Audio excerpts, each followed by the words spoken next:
안녕하십니까. 10월 13일 화요일 영국의 소리방송 뉴스데스크의 빅타임입니다.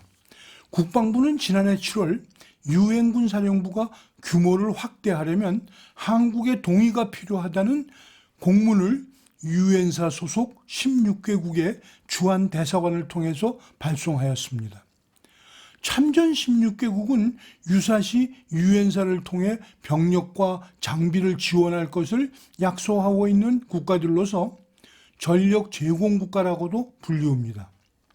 유엔사가 전력 제공국을 추가하려면 한국과 사전 협의를 하여야 한다고 명시하고 있어서 미국이 추진하고 있는 유엔사 규모 확대 정책에 전면 반대되는 내용입니다.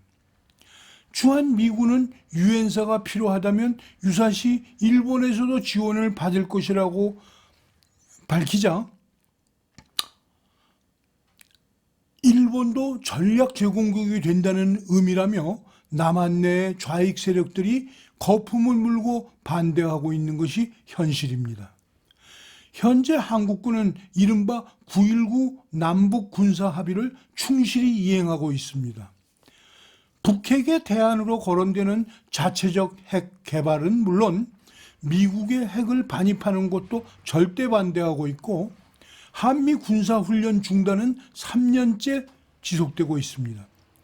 더 큰 걱정은 병력을 지속적으로 감축하고 있다는 사실입니다. 이러한 국방부의 행위는 미군으로 하여금 유사시 한국의 전력을 믿을 수 없는 상황까지 만들고 있다는 것이죠. 정치적으로는 남한 정권에서 종전협정을 맺자는 선전을 전 세계에 나팔불고 있습니다. 이것에 때를 맞추어 북쪽 김정은은 남한 동포와 손잡는 날을 기다린다며 남한 국민들을 어리둥절하게 만들고 있습니다.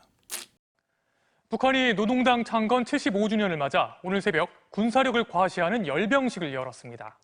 열병식에 참석한 김정은 위원장이 연설 도중 코로나19와 자연재해로 고통받는 주민들을 격려하며 울컥하는 모습을 보였는데요. 방역 위기를 극복해 사랑하는 남녘 동포와 손을 맞잡길 기원한다고도 말했습니다. 손영 기자가 보도합니다. 조금 전 북한 조선중앙TV가 노동당 창건 75주년 기념 열병식을 공개했습니다.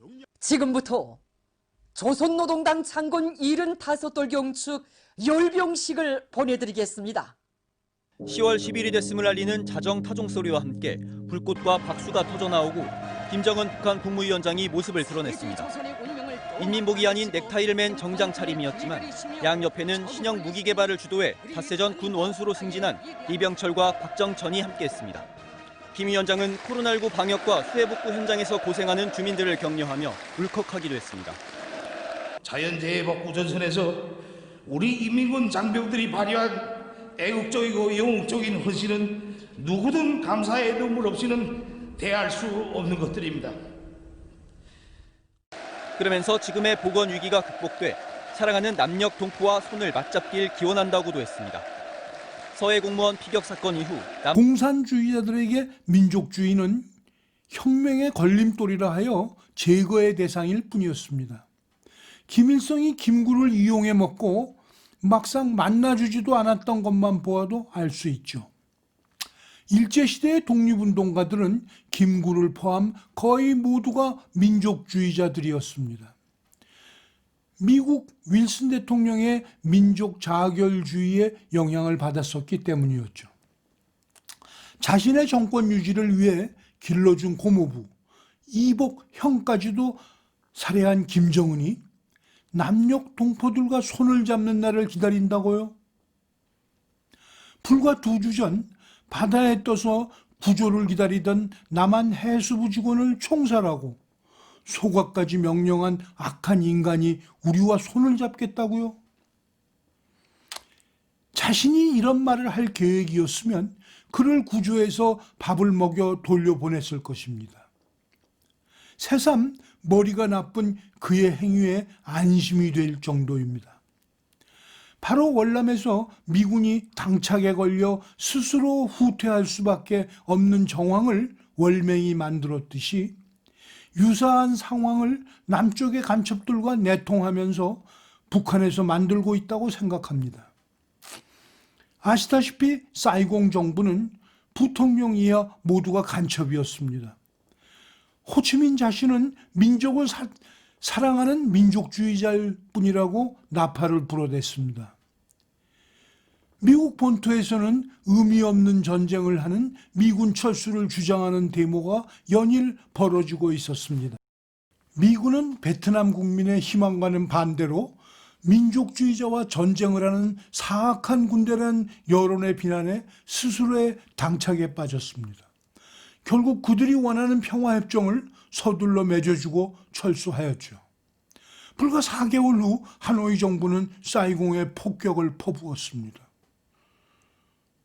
오늘은 지금 대한민국이 너무도 유사한 상황에 놓여 있다는 것을 말씀드리려 했습니다.